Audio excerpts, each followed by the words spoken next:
আসসালামু আলাইকুম এভরিওয়ান, সবাই কেমন আছেন? মনে হয় আল্লাহর রহমতে আপনারা সবাই ভালো আছেন। আমি আলহামদুলিল্লাহ ভালো আছি। তো আজকে আপনাদের জন্য একটা টপিক নিয়ে আসলাম যে আপনারা অনেকে প্রশ্ন করতেছেন ইউটিউবের থাম্বনেল কিভাবে বানানো যায় বা অল্প সহজেই, মানে একদম সিম্পলি ব্যাপারে আপনি ইউটিউবের থাম্বনেল বা যে কোনো ক্যাপশনের থাম্বনেল কিভাবে বানাবেন, যে এইরকম থাম্বনেল গুলো আপনারা কিভাবে বানাবেন বা সহজে কিভাবে বানাতে পারবেন, এই সিস্টেমটা আজকে অল প্রসেসটা একদম সহজ টাইপে আপনাদের বুঝিয়ে দেব। তো মনোযোগ সহকারে আমার স্ক্রিন রেকর্ড ভিডিওটা দেখলে আশা করি সবাই আপনারা খুব ভালো মাপের ব্যানার অথবা থাম্বনেল বা শুভেচ্ছা দেওয়ার মতো ব্যানার সবকিছু আপনারা এ টু জেড একটা অ্যাপস দিয়েই অল্প সময়ে বানাতে পারবেন। তো আর কথা বাড়াবো না, তো সরাসরি আমি চলে যাব আমার স্ক্রিন রেকর্ড ভিডিও আপনাদের দেখানোর জন্য। তো চ্যানেলে যারা নতুন আছেন তারা অবশ্যই আমাকে সাবস্ক্রাইব করে আমার চ্যানেলটা সাবস্ক্রাইব করে অবশ্যই পাশে থাকা বেল আইকনটি বাজিয়ে রাখবেন।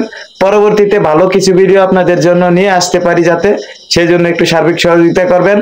আর গরিবের চ্যানেল ভাই, অবশ্যই যা যা করার দরকার একটু কষ্ট করে করে দিয়েন। তো অবশ্যই আর কোনো কথা বাড়াবো না, সরাসরি চলে যাচ্ছি আমি স্ক্রিন রেকর্ড ভিডিওতে। ভিডিওটা মনোযোগ সহকারে, একটু লম্বা হলেও আপনারা ধৈর্য সহকারে দেখে কাজটা শিখে নেন। সর্বপ্রথম আমাদের প্রবেশ করতে হবে আমাদের ফোনে থাকা গুগল প্লে স্টোর। এই যে গুগল প্লে স্টোর উপর ক্লিক করতে হবে। তারপরে দেখেন যে এখানে সার্চ বার পেয়ে যাবেন। এই সার্চ বারে গিয়ে আপনাকে লিখতে হবে, এই যে উপরে সার্চ বার, এই সার্চ বারে গিয়ে আপনাকে এখানে লিখতে হবে পিক্সেল ল্যাব। পিক্সেল ল্যাব লেখা সার্চ করার সাথে সাথে এই যেরকম ইন্টারফেস আসবে। আমারটা ডাউনলোড করা আছে, আমি যে ওপেনে ট্যাপ করব, আপনারটা আপনি ডাউনলোড করে নেবেন। ওপেনে ট্যাপ করব আমি, ওপেনে ট্যাপ করার সাথে সাথে এরকম ইন্টারফেস আসবে। এইখানে আপনি দেখেন আপনার এইখানে যে নিচে আপনার এইখানে ব্যাকগ্রাউন্ড আপনি যে কোনোটা করে নিতে পারেন। আপনি এইখানে কোন কালারটা দেবেন এইভাবে দেখে দেখে আপনি টেনে টেনে কালারগুলো চেঞ্জ করতে পারেন। আপনার মন মতো আপনি নিয়ে নিতে পারেন কোন কালারটা আপনি ফ্রেমের ভিতরে রাখবেন। আপনার ফ্রেমে কোন কালারটা রাখবেন আপনি সেটা এখান থেকে সিলেক্ট করে নিতে পারবেন। এখানে অনেকগুলো আছে, এই যে দেখেন প্রচুর ফ্রেম আছে, আপনি যে কোনো ফ্রেম আপনি এখানে অ্যাড করতে পারেন। আমি এই ফ্রেমটা নিচ্ছি। তো এই ফ্রেমটা আমি সিলেক্ট করলাম। সিলেক্ট করার পরে যে মাঝখানে যে লেখাটা, এই যে লেখা, এই ফ্রেমের এই লেখাটা ডিলিট করে দিতে হবে। এই ফ্রেমের এই লেখাটা ডিলিট করতে হবে প্রথমে, কারণ এই লেখাটা থাকলে আপনার থাম্বনেলটা ক্লিয়ার হবে না। সেজন্য আপনাকে এই যে উপরে দেখেন ডিলিট নামের একটা অপশন দেখাচ্ছে, এই যে তীর দিয়ে দেখাচ্ছি, এই ডিলিট নামের অপশনের উপর একটা ক্লিক করে এটা আপনাকে ডিলিট করে দিতে হবে। ডিলিটে ক্লিক করার পরে এরকম অপশন আসবে, এই যে ওকে করলে এটা ডিলিট হয়ে গেছে। এখন আপনাকে এইখানে কিছু লিখতে হবে বা এখানে আপনার ছবি অ্যাড করতে হবে। থাম্বনেলে যে আপনি ছবিটা অ্যাড করবেন সেই জন্য আপনাকে এখানে কিছু সিলেক্ট করে নিতে হবে। আপনাকে প্রথমে এই যে নিচে যে ক্যাপশনগুলো দেখাচ্ছে, যে উপরে 3 লাইনস আছে, আপনাকে এই 3 লাইনসের উপরে একটা ক্লিক করতে হবে। এই তীর দিয়ে দেখালাম, এই 3 লাইনসে ক্লিক করবেন। তারপরে এখানে দেখেন ইমেজ সাইজ, মানে আপনার কোন সাইজের ইমেজটা, ইউটিউবের হতে পারে, টিকটকের হতে পারে বা ফেসবুকের হতে পারে, সেই জন্য আপনার সাইজ সিলেক্ট করতে হবে। যে এই সাইজে ইমেজ সাইজ, এই অপশনটার উপরে আপনাকে ক্লিক করে আপনারা ক্লিয়ারভাবে দেখার চেষ্টা করবেন। ভিডিও স্কিপ করলে কিন্তু বুঝবেন না। এই দেখেন ইমেজ সাইজ, এই ইমেজ সাইজ লেখাটার উপর একটা ক্লিক করবেন। ইমেজ সাইজ লেখার উপর ক্লিক করা হয়ে গেলে এরকম ইন্টারফেস আসবে। এখানে ছোট্ট একটা লোগো দেখাচ্ছে, এখানে আপনাকে সিলেক্ট করে নিতে হবে যে আপনি কোন প্ল্যাটফর্মের জন্য বানাবেন। তো যেহেতু আমি ইউটিউবের জন্য বানাবো, এই যে দেখেন ডান পাশে লোগো, এই লোগোতে ক্লিক করতে হবে। এই তীর দিয়ে দেখাচ্ছি, এই লোগোর উপরে একটা ক্লিক করবেন। এই লোগোতে ক্লিক করলে এরকম ইন্টারফেস আসবে। উপরে যে কাস্টম আছে, তারপরে আপনার ইউটিউব ব্যানার আছে, ইত্যাদি আছে। আপনি এখানে আপনাকে সিলেক্ট করতে হবে ইউটিউবের থাম্বনেল। আপনি যেহেতু থাম্বনেল বানাবেন, তো আমি ইউটিউবের থাম্বনেল বানাবো, আমি যে ইউটিউবের থাম্বনেল, এই থাম্বনেলের উপর একটা ক্লিক করতে হবে। এটাই হচ্ছে আপনার ইউটিউবের থাম্বনেল। তারপরে আপনার ফেসবুকের আছে, এই যে সবকিছু এখানে দেওয়া আছে। আমি ইউটিউবেরটা বানাচ্ছি, ইউটিউবের উপর ক্লিক করলাম। তারপরে এটা ওকে হয়ে গেছে। এই যে এখন আপনার যে ওকে নামের যে অপশনটা দেখাচ্ছে ডান পাশে, এই যে গোল চিহ্ন দিয়ে দেখাচ্ছি, এই ওকের উপর ক্লিক করলে আপনার থাম্বনেলটা সঠিক মাপে সিলেকশন হয়ে গেল। বাস এখানে আপনাকে এখানে একটা ছবি বা কিছু ক্যাপশন লিখতে হবে। সেটা কিভাবে করবেন আমি দেখিয়ে দিচ্ছি। প্রথমে যে কোনো একটা ছবি আপনি এখানে আপনার নিজের ছবি চান বা যে কারো ছবি অ্যাড করবেন, সেজন্য আপনাকে প্রথমে এই নিচের যে ক্যাপশনগুলো দেখাচ্ছে আমি যে দেখাচ্ছি, খেয়াল করে দেখেন। এখানে আপনাদের A to Z ভালোভাবে বোঝানোর চেষ্টা করতেছি, মনোযোগ সহকারে দেখেন। এখানে এই যে নিচে যে ক্যাপশনগুলো দেখাচ্ছে, এই নিচের ক্যাপশনগুলো আপনার এই যে গোল লাল চিহ্ন দিয়ে দেখাচ্ছি, এই মাঝখানের যে বটনটা এইখানে আপনাকে একটা ক্লিক করতে হবে। এই যে তীর দিয়ে দেখাচ্ছি, এই ক্যাপশনের উপর আপনাকে একটা ক্লিক করতে হবে। এইখানে ক্লিক করার সাথে সাথে আপনার গ্যালারি শো করবে, যে এরকম ইন্টারফেস আসবে। এখানে ইনপুট ইমেজ, ইনপুট এই যে দেখাচ্ছি নিচে এই তীর দিয়ে দেখাচ্ছি, এখান থেকে আপনার ছবিটা সিলেকশন করে নিয়ে যেতে হবে, যে ছবিটা এখানে বসাবেন। এখানে আপনাকে একটা ক্লিক করতে হবে। এখানে ক্লিক করলে আপনার গ্যালারিটা ওপেন হবে। এখানে আপনার সব ধরনের আপনার যা যা আছে গ্যালারিতে সব এখানে ওপেন হবে। এই দেখেন আমার গ্যালারি ওপেন হয়েছে। এখান থেকে আপনি যে কোনো ছবি সিলেক্ট করে নিতে পারেন আপনার পছন্দ মতো। আপনার যে কোনো ছবি, আমার এখানে অনেকগুলো ছবি আছে, বা এখান থেকে আমি এই ছবিটাই সিলেক্ট করব। ছবির উপর একটা ক্লিক করলাম, তারপরে এই ছবির সাইজটা একটু ছোট করে নিতে হবে। নিচের দিকে থেকে উপর থেকে কাটলাম, নিচের থেকে একটু টান দিয়ে আপনারটা আপনার মন মতো করে নেবেন, কিরকম করবেন, কতটুকু রাখবেন। তো আমারটা আমি যেখানে করে নিলাম, এটা আমার সিলেকশন হয়ে গেলে এই সিস্টেমটা আমি এখন সেভ করার জন্য নিচে এই যে দেখতে পাচ্ছেন টিক মার্ক নামের অপশন, এই যে টিক মার্ক, এই টিক মার্কের উপর একটা ক্লিক করলে এইটা আমার এই ফ্রেমে ক্রপ হয়ে যাবে, মানে কেটে ছোট হয়ে যাবে। এখানে একটা ক্লিক করলে বাস এই ছোট হয়ে গেছে। এখন এই ছবিটা আমি যে কোথাও বসাতে পারবো, ছোট করতে পারবো, বড় করতে পারবো। বড় করতে গেলে নিচ দিকে টানবেন বা এই ডান পাশে টেনে বড় করে দিতে পারবেন, যে এর চিহ্ন দেখাচ্ছে। ছবিটা আপনার মন মতো আপনি বড় করে নিতে পারবেন যে কোনো সিস্টেমে। তো এখানে আপনি যে কোনো ভাবে ছবিটা বড় করে নিতে পারবেন বা ছোট করতে পারবেন। তো ছবিটা আপনার এখানে বসানোর পরে এখানে শেডও দিতে হবে, বা আপনি ছবির সাইডে বর্ডার দিতে চাইলেন আপনি এখানে বর্ডারও দিতে পারবেন আপনার মন মতো। ছবির মানে ছবির চারদিকে কিছু কালার দিতে পারবেন। সেটা কোথায় পাবেন সেটা দেখিয়ে দিচ্ছি, মনোযোগ সহকারে দেখেন। সেই ক্ষেত্রে আপনাকে এখানে এই যে আপনার নিচের ক্যাপশনগুলো এগুলো বাম দিকে টানবেন। বাম দিকে একটু টানার পরে এখানে স্টক নামের একটা লেখা আসবে, অপশন আসবে স্টক, এই দেখিয়ে দিচ্ছি। এই যে স্টক, এই স্টক নামের অপশনটা এখানে আসবে। এই স্টকের উপর আপনাকে একটা ক্লিক করতে হবে, কারণ এই স্টকে ক্লিক করে আপনার ছবির বর্ডার দিতে হবে। ছবিতে কিছু বর্ডার অপশন বসাতে পারবেন। ক্লিক করার পরে যে এরকম বাটন আসবে, নিচের এই বাটনটা আপনাকে অন করতে হবে। ছোট এই যে বাটনটা অন করে দেবেন। এই বাটনটা অন করে দিলে, হ্যাঁ এই বাটনটা আপনাকে অন করতে হবে। অন করার সাথে সাথে এরকম কিছু কালার আসবে। আপনি আপনার ছবির বর্ডারে কোন কালারটা দেবেন আপনার কালার এখান থেকে চয়েস করে নিতে পারেন। মানে চারিদিকে এখানে যে আপনি বর্ডারটা বসাবেন, তো কোন কালার দেবেন সেটা এখান থেকে আপনি সিলেক্ট করে নিতে পারেন। যে কোনো কালার আপনি এখানে বসাতে পারবেন। এখানে নিচের ক্যাপশনগুলো যে কালারগুলো দেখাচ্ছে গোল, এবার টানলে এখানে সব ধরনের কালার আছে, আপনার যেটা পছন্দ আপনি নিতে পারেন। আমি যে লাল গোলাপি কালারটা নিচ্ছি। গোলাপি কালারে ক্লিক করা হয়ে গেলে এই নিচে যে অপশনটা দেখাচ্ছে এখানে আপনি কম বেশি করতে পারবেন। এই যে পার্সেন্টেজ, এটা ধরে ডান দিকে টানলে আপনার বর্ডারটা বড় হবে। এই নিচের পার্সেন্টেজটা এই টানতেছি, দেখেন এই যে আমার কালারটা বাড়তেছে। অনেকটাই বানানো যাবে, আবার কম রাখা যাবে, বেশি বাড়ালে খারাপ দেখা যাবে। অল্প কিছু দিয়ে রাখলাম আমি আপাতত।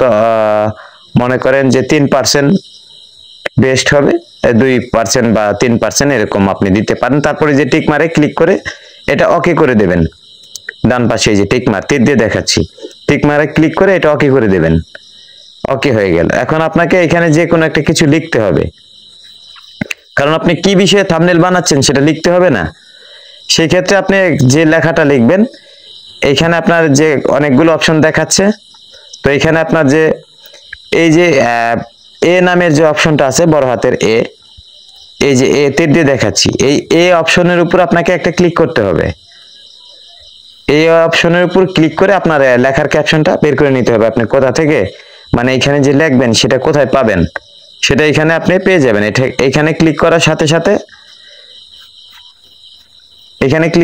সাথে এখানে দেখতে পাচ্ছেন এই যে প্লাস আইকন বাম পাশে, প্লাস আইকনের উপর একটা ক্লিক করবেন। এই প্লাস আইকনে একটা ক্লিক করতে হবে। প্লাস আইকনে ক্লিক করা হয়ে গেলে যে উপরে এরকম ইন্টারফেস আসবে। এইখানে আপনি একটা যে কলম দেখতেছেন সবার উপরে বাম পাশে কর্নারে কলম দেখতেছেন, এই যে কলম, এই কলমের উপর একটা ক্লিক করবেন। কলমটার উপর একটা ক্লিক করতে হবে। ভিডিও স্কিপ করলে কিন্তু কিছু বুঝতে পারবেন না। এই কলমটার উপর একটা ক্লিক করতে হবে, তারপরে এরকম ইন্টারফেস সিন করবে। তা ওই কলমের নিচে আর একটা কলম দেখাচ্ছে। ওই যে কলমে আপনি ক্লিক করলেন ওইটার নিচেই হুবহু এই দেখেন আর একটা কলম দেখাচ্ছে। এই কলমটার উপর আপনাকে একটা ক্লিক করতে হবে। তারপর এরকম ইন্টারফেস আসবে। এখানে আপনার লেখার অপশন চলে আসছে, যেটা আপনাকে ডিলিট করে নিতে হবে। এটাই যে আপনি কেটে দিতে পারবেন। এগুলো আমি কেটে দিচ্ছি। কেটে দেওয়ার পরে আমি এখানে আমি লিখব আমি থাম্বনেল কিভাবে বানাবো। আমি থাম্বনেল কিভাবে বানাবো এটা আমি এখানে লিখে দিচ্ছি। আপনারা ঠিক আপনার যা মন চায় আপনি লিখতে পারেন। আমি এটাই লিখলাম। আপনার মন করে আপনি যে টপিকের উপর বানাবেন সেটা আপনি লিখে নেবেন। আমি লিখলাম আমি থাম্বনেল কিভাবে বানাবো। এটা লেখার পরে এই যে উপরে ডান পাশে ওকে চিহ্ন আছে, এই ওকে চিহ্নের উপরে এটা ক্লিক করে ওকে করে দিতে হবে। এই যে দেখেন ওকে, এখানে ক্লিক করে আপনাদের বোঝার জন্য ভাই ভালোভাবে দেখাচ্ছি, মনোযোগ সহকারে দেখেন। এটা ওকে করে দেবেন। ওকে করে দেওয়ার পরে এই যে লেখাটা চলে আসছে, দেখতে পাচ্ছেন যে লেখাটা আমার মাথার উপরে এই যে বাম ডান পাশে যে লড়াচড়া করতেছে। লেখাটা আপনি ছোট করতে পারবেন, বড় করতে পারবেন, যে কোনো দিক টেনে নিয়ে যেতে পারবেন। তারপরে লেখাটা আসার পরে এই উপরে ক্যাপশনগুলো টেনে এই যে সাইজ ডাবল টি, এই সাইজের উপরে একটা ক্লিক করতে হবে। ক্লিক করে লেখাটা একটু ছোট করে নিলাম, জায়গা যেহেতু ধরতেছে না। লেখাটা একটু ছোট করে একটু উপরে নিয়ে নিই, ব্যাস লেখাটা নেওয়া হয়ে গেছে। তারপরে যে নিচে যে আপনার টিক মার্ক দিয়ে এখানে আপনার এটা সিলেকশন ওকে করে নিতে হবে। আপনার এই যে নিচে এই যে দেখেন এই অপশনটা আপনাকে ক্লিয়ার করতে হবে। ডান পাশে যে টিক মার্কে ওকে দিলে আপনার লেখাটা ওইখানে আপনার লক হয়ে যাবে।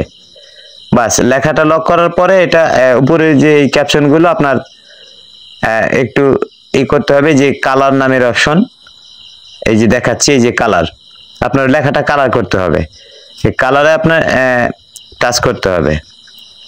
কালার ক্লিক করার পরে এরকম অনেকগুলো কালার আসবে, এখানে আপনি যেটা সিলেক্ট করেন। আমি আপাতত লাল কালারটাই নিচ্ছি।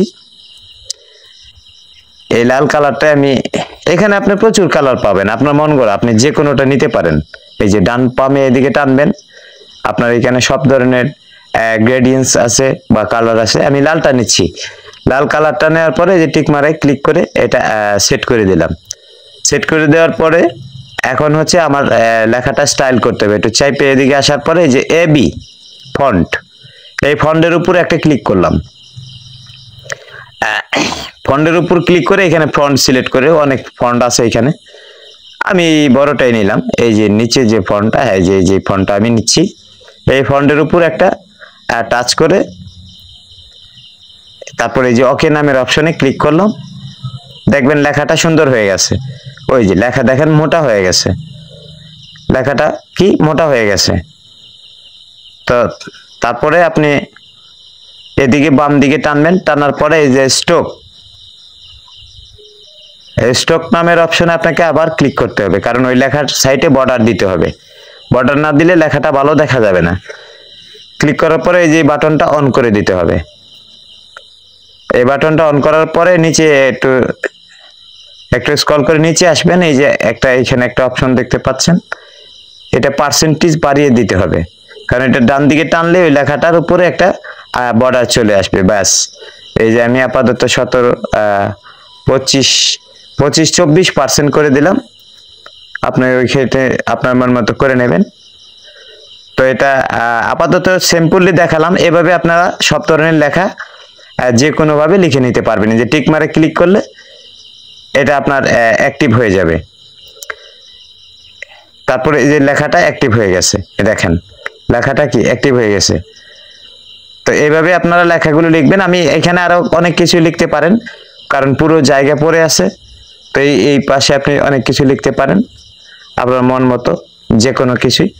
আমি আপাতত আপনাদের বোঝানোর স্বার্থে একটু সময় নিয়ে ভালো করে দেখাচ্ছি।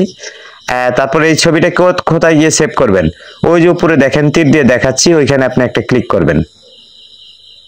ক্লিক করার পরে এই যে দেখবেন সেভ ইমেজ নামের অপশন যে আসছে, দুইটা লেখা আসছে নিচে, এই যে সেভ ইমেজ, সেভ ইমেজের উপর একটা ক্লিক করবেন। সেভ ইমেজের মধ্যে ক্লিক করার সাথে সাথে এরকম ক্যাপশন দেখাবে। এখানে ছোট ছোট দুইটা লোগো দেখতে পাচ্ছেন, এই যে একটা লোগো উপরে একটা আর নিচে একটা, এই যে নিচের লোগোতে একটা ক্লিক করবেন। হ্যাঁ, এই যে নিচের লোগোটা, এটার ভিতরে আপনাকে প্রথমে একটা ক্লিক করতে হবে। তারপরে এখানে দেখেন কাস্টম আছে, লো, হাই কোয়ালিটি, মিডিয়াম, তারপরে ভেরি হাইট। আপনি সবার নিচে যে আলট্রা নামের যে অপশনটা আছে, আপনি এই আলট্রাতে আপনাকে ক্লিক করতে হবে, কারণ আপনার পিকচারটা অনেক সুন্দর যাতে দেখা যায়। এই যে নিচে আলট্রা, সবার নিচে এই আলট্রা নামের অপশনে আপনাকে ক্লিক করতে হবে, কারণ আপনার পিকচারটা আলট্রা করতে হবে যাতে করে জুম করলেও না ফাটে, অনেক সুন্দর দেখায়, ঝকমকে দেখাবে। তো আলট্রাতে আপনাকে একটা ক্লিক করতে হবে। আলট্রাতে ক্লিক করলে আপনার পিকচারটা পুরো ফুল এইচডি হয়ে যাবে এবং আলট্রা হয়ে যাবে। তারপর আলট্রাতে ক্লিক করার পরে এরকম পেজ আসবে, যে এখানে সেভ টু গ্যালারি, এখানে ক্লিক করে সেভ করে নেবেন।